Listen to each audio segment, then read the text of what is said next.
এই যে ঘরের ভিতরে যান না, সালাম না দিয়ে ঢুকেন, আপনার সাথে দুষ্ট জিন প্রবেশ করে। আল্লাহর নবী বলেছেন বিভিন্ন জায়গা ৫-৬ জায়গায় জিন থাকে। বলেন কি থাকে? আবার এ কথা কইলে ভয় পায় না স্যার। জিন কয় জায়গায় থাকে? এক নাম্বার, খালি বিছানা। কি বিছানা? বিছানা কখনো খালি রাখবেন না। আর বিছানা খালি যদি থাকে, এটাতে বসার আগে শোয়ার আগে ঝাড়ু দিবেন। কি দিবেন? আল্লাহর নবী বলেছেন খালি বিছানায় জিন থাকে, দুষ্ট জিন বসে থাকে। সেজন্য তোমরা ঝাড়ু দিবা বিছানা। আমরা এত অলস, এমন পরিবারও আছে যতদিন বিছনার চাদর ধৌত করতে দেয় না ততদিনে বিছানা ঝাড়ুও দেয় না, চাদরটা বইটা বইটা কেয়ামত হয়ে যায় চাদরের উপরে। এমন পরিবারও আছে না? না, কিছু কিছু পরিবার আছে এত অলস, মশারি যে ওই 2010 সালে লটকাইছে। কয় সাল? কয় সাল? বুঝছেন তো কায়দা? কয় সালে লটকাইছে? মানে 3 মাথা খুলে না 1 মাথা খুলে? এরকম বোধহয় দেখেন নাই। আপনাদের নোয়াখালীতে নাই, আপনাদের এলাকায় না। মানে 3 মাথা খুলে না 1 মাথা খুলে, এটার উল্টা ফালায় রাখে, আবার শোয়ার আগে ফুরুত করে লাগায়। তো তোর মতো আলিশা দুনিয়া, তোর সাথে জিন ঘুমাইব না? তোর সাথে তো ভূত থাকার কথা বলে। এরকমের আলিশা আসেনি? আল্লাহ রাসূল বলেছেন খবরদার বিছানা ঝাড়ু দেওয়া ছাড়া বিছানায় বসবা না, সেখানে শোবা না, কারণ এখানে দুষ্ট জিন দখল করে। 2 নম্বরে আল্লাহর নবী বলেছেন বাথরুমে জিন থাকে। বলেন, কথা কন না কেন? কোন রোগ? আমাদের দেশে কিছু কিছু পরিবার আছে বাথরুমে শ্যাওলা পড়ে থাকে, কিন্তু এরা এত ভদ্র, বাথরুম ধৌত করে না। বাথরুমে গেলে আপনি পিছলে পরে মরে যান, তাতে কোনো আসে যায় না, কিন্তু তারা বাথরুম। আবার কিছু কিছু পরিবার আছে বাথরুমে ঢুকলে দেখবেন তাদের রুচি বুঝবেন আপনি। কথা ঠিক নেই? কথা ঠিক নেই? বাথরুমে কি থাকে? এই জন্য ঢুকতে হবে কোন পাও দিয়া? বাম পাও। কোন পা? আর ঢোকার সময় কি বলবে? আল্লাহুম্মা ইন্নী আউযু বিকা। মাশাআল্লাহ। আবার যখন কাজ শেষ হবে তখন কি বলবেন? জিন আপনাকে আক্রমণ করতে পারবে না। আল্লাহর নবী বলেছেন খবরদার রান্নাঘরের চুলার মধ্যেও জিন থাকে। কোন জায়গায়? রান্নাঘরে। কোথায়? জানি না। মা বোনদেরকে চার কথা কইলে আবার আপনাদেরকে বলবো তুমি শুদ্ধায়ও, কারণ জিন টিন আছে নাকি মোল্লা ভাই বলে গেছে। রান্নাঘরে জিন থাকে, বাড়িতে জিন থাকে, সারা বাড়িতে জিন থাকে। এই জন্য সবসময় সূরা বাকারা পড়বেন। কি পড়বেন? এই যে আমাদের দেশে বাড়িঘর হুজুরদেরকে আইনা বন্ধ করে, এটারে কি কয়? বাড়ি বন্ধ করে। বলেন কি করে? বাড়ি। কিন্তু আপনি কি জানেন কোন সূরা দিয়া করে? সূরা বাকারা। আল্লাহর নবী বলেছেন যেই গ্রামে, যেই ঘরে, যেই পরিবারে, যেই বাড়িতে সূরাতুল বাকারা তেলাওয়াত করা হয় ওই বাড়িতে কোনো দুষ্ট জিন প্রবেশ করে না।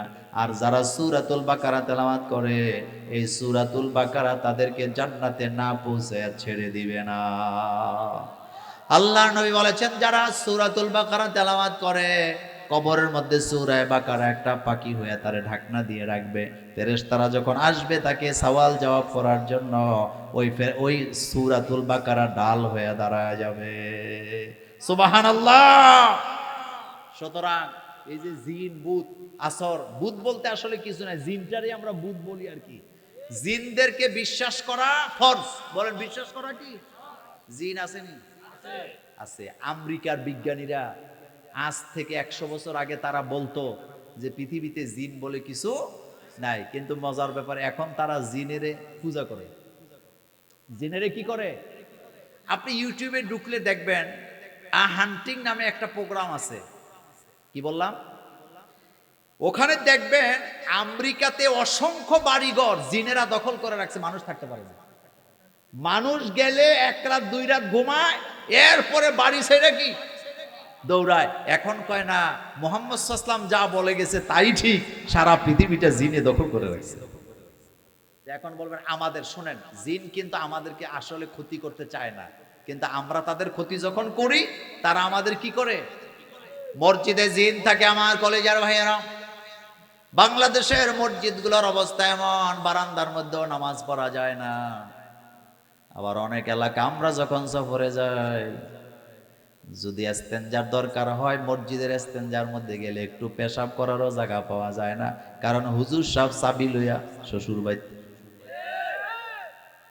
আচ্ছা, আপনারা যারা মসজিদ কমিটি আছেন, আপনাদেরকে এই দলিল দিল কে যে মসজিদের বাথরুম পেশাবখানা তালা দিয়ে রাখতে হবে? মানে এটা কে দিল আপনাদেরকে এই ফতুয়া? একটা সময় ছিল প্রত্যেকের বাড়িতে একটা করে কাছারিঘর মুসাফিরখানা থাকতো, কথা কর না কেন? আর এখন হুজুররা বাথরুম তালা দিয়ে চাবি লইয়া ভাগ্যা যায়, হুজুর কয় শ্বশুর বাড়ি দিছে। এরকম আসেনি?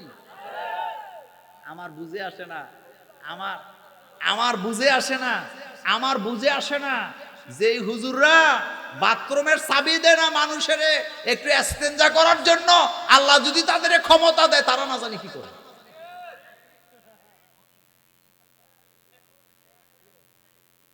এগুলা কি মানবিক না অমানবিক কাজ?